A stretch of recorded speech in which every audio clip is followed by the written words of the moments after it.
Bonjour les tricotines, j'espère que vous allez bien, moi ça va super. Aujourd'hui on se retrouve dans une nouvelle vidéo où là on va parler de l'ancêtre du tricot et du crochet, le nalbedding.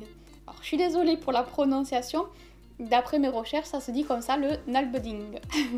Allez, on se retrouve de suite juste après le générique.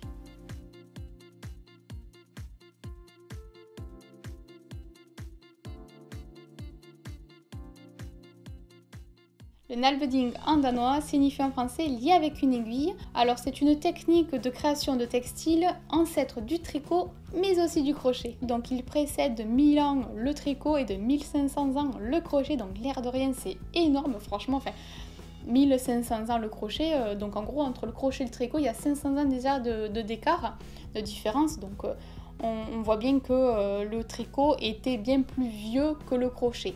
Alors pour utiliser cette technique, une aiguille plate suffit avec un petit trou au bout, un petit chat, donc un peu dans ce style là, mais bon je vous montrerai quelque part par là une photo de l'aiguille utilisée. Donc là cette technique elle va être différente du crochet puisque on va devoir prendre des petits bouts de laine, on va pas pouvoir garder notre pelote à côté de nous, donc on va prendre l'aiguille, le fil, et du coup on va passer le fil et l'aiguille à l'intérieur intégralement de la boucle, de la maille formée. Un peu en fait quand on fait la couture ou le canevas, c'est vraiment tout le fil qu'on fait glisser, donc ça n'a rien à voir avec ce qu'on connaît nous. Et puis pareil, le tricot par exemple, on monte les mailles et puis après on tricote, et bien là pas du tout, les mailles vont devoir se former au fur et à mesure, donc on va former des mailles et on va passer le fil à l'intérieur, on va former les mailles et hop on va passer le fil, et ainsi de suite à chaque fois. J'ai lu aussi qu'il y avait 1024 points différents en nalbedding. Pour avoir des résultats différents, il va y avoir du coup des annotations comme le tricot ou le crochet, où admettons on va devoir faire une boucle ou deux et puis on va devoir passer dessus dessous, passer dessus dessous, etc. Pour pouvoir former ces différents points. Un peu comme le tricot, admettons, où on fait une maille endroit, deux mailles envers, etc.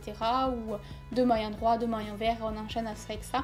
Là, on va devoir passer dessus ou dessous, donc les points vont se jouer juste entre dessus et dessous. Donc par exemple, si on voit sur un schéma un O slash un U, en anglais, ça se dit go over et go under, donc avec le O de over et le U de under.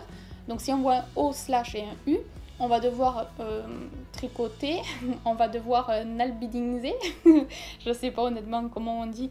On va devoir faire tout simplement un dessus et un dessous, over, under, donc dessus, dessous. Et si admettons il y a plusieurs combinaisons, genre O, O, U, et bien, il va falloir faire dessus, dessus, dessous. Voilà. Donc je vais essayer de vous trouver un petit peu pour faire partager quelques vidéos histoire que vous le voyez mieux en visuel, parce que c'est vrai que dit comme ça paraît un peu chaud, mais voilà, vraiment ça se passe apparemment tout sur un pouce, et avec l'aiguille on passe dessus, dessous et on continue notre ouvrage. Ici il n'y a pas de numéro d'aiguille hein, comme le tricot ou le crochet. En fin de compte ça va être le doigt avec lequel on va faire notre ouvrage qui va déterminer la taille de la maille. Donc si par exemple on tricote avec le pouce, et bien du coup ça sera une plus grosse maille, et si on essaye avec le petit doigt, honnêtement je sais pas, mais si on essaye par exemple avec un petit doigt ou si c'est un enfant qui le fait, bien du coup les mailles seront plus petites. Voilà, l'aiguille en elle-même reste identique, il n'y a pas de numéro d'aiguille particulier comme au crochet ou au tricot. Actuellement, on a des crochets de différentes tailles, des aiguilles de différentes tailles, de différentes matières et de différentes longueurs. Donc c'est dingue. On a même des aiguilles à double pointe, donc franchement ça a bien évolué avec le temps. En fonction des points utilisés, on va pouvoir jouer sur les motifs, la texture du rendu souhaité, ainsi que de son élasticité. Apparemment, en fonction du point, on détermine si l'ouvrage va être extensible ou non. En faisant mes recherches sur internet, j'ai découvert un petit peu les images des ouvrages qu'on pouvait faire en utilisant le nalbedding, donc tout ce qui était chaussettes, bonnets, les moufles, des petits sacs, toutes les petites besaces.